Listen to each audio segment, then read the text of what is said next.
Hi friends, ಎಲ್ಲರಿಗೂ ನಮಸ್ಕಾರ. Welcome to the UK home cook channel. ಇವತ್ತು ನಾವು ಸಿಂಪಲ್ಲಾಗಿ ತೊಗರಿಬೇಳೆ ಸಾಂಬಾರು ಮಾಡೋದನ್ನು ನೋಡೋಣ. ಮೊದಲಿಗೆ 2 ಕಪ್ ಆಗೋಷ್ಟು ತೊಗರಿಬೇಳೆಯನ್ನು ತೊಗೊಂಡಿದ್ದೀನಿ. ಅದು 2 ಸಲ ವಾಶ್ ಮಾಡಿ ಅದಕ್ಕೆ 2 ಕಟ್ ಮಾಡಿರೋ ಟೊಮೆಟೊವನ್ನು ಹಾಕಿ 1 ಗ್ಲಾಸು ನೀರನ್ನು ಹಾಕಿ 3 ರಿಂದ 4 ವಿಸಲ್ ಆಗಿ ಕುಕ್ ಮಾಡಿಕೊಳ್ಳಿ. 3 ರಿಂದ 4 ವಿಸಲ್ ಆದ ಮೇಲೆ ಬೇಳೆ ಬೇಯ್ದಿದೆ. ತೊಗರಿಬೇಳೆಯನ್ನು ಚೆನ್ನಾಗಿ ಮ್ಯಾಶ್ ಮಾಡಿಕೊಳ್ಳಿ.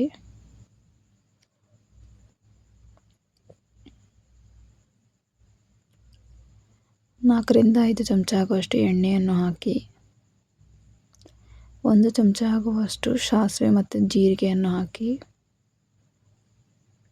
ಸ್ವಲ್ಪ ಕರಿಬೇವನ್ನು ಹಾಕಿ 3 ರಿಂದ 4 ಒಣಮೆಣಸಿನ್ಕಾಯಿ, 1 ಕಟ್ ಮಾಡಿರೋ ಈರುಳ್ಳಿಯನ್ನು ಹಾಕಿ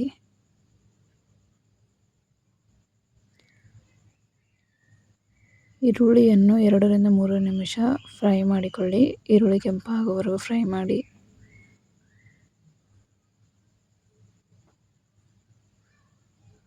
ಕುಟ್ಟಿರೋ ಬೆಳ್ಳುಳ್ಳಿ ಮತ್ತು ಅಲ್ಲ ಪೇಸ್ಟ್ ಹಾಕಿ ಅದನ್ನು ಫ್ರೈ ಮಾಡಿಕೊಳ್ಳಿ.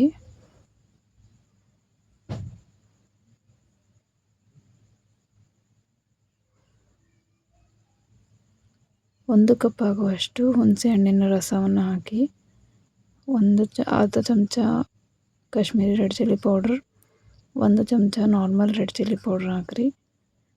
ಅರ್ಧ ಚಮಚ ಅರಿಶಿನ, ಅರ್ಧ ಚಮಚ ಗರಂ ಮಸಾಲ ಎಲ್ಲವನ್ನು ಮಿಕ್ಸ್ ಮಾಡಿ ಇದನ್ನು ಸ್ವಲ್ಪ ಕುದಿಯಲು ಬಿಡಿ.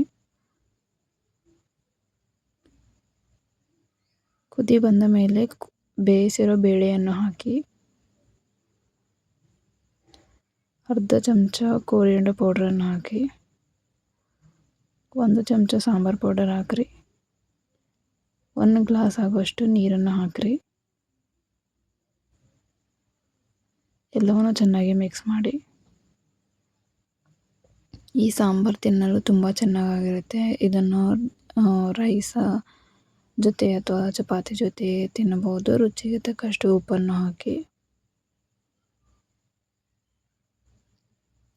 ಸ್ವಲ್ಪ ಕೊತ್ತಂಬರಿ ಸೊಪ್ಪನ್ನು ಹಾಕಿ ಇದನ್ನು 2 ರಿಂದ 3 ನಿಮಿಷ ಕುದಿಸಿ.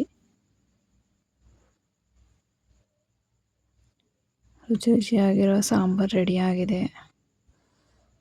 ನೀವು ನಿಮ್ಮ ಮನೇಲಿ ಟ್ರೈ ಮಾಡಿ ನೋಡಿ, ನಿಮಗೂ ಇಷ್ಟವಾಗುತ್ತದೆ. ನಿಮಗೆ ಇಷ್ಟವಾದರೆ ಲೈಕ್ ಮಾಡಿ, ಶೇರ್ ಮಾಡಿ, ಕಮೆಂಟ್ ಮಾಡಿ.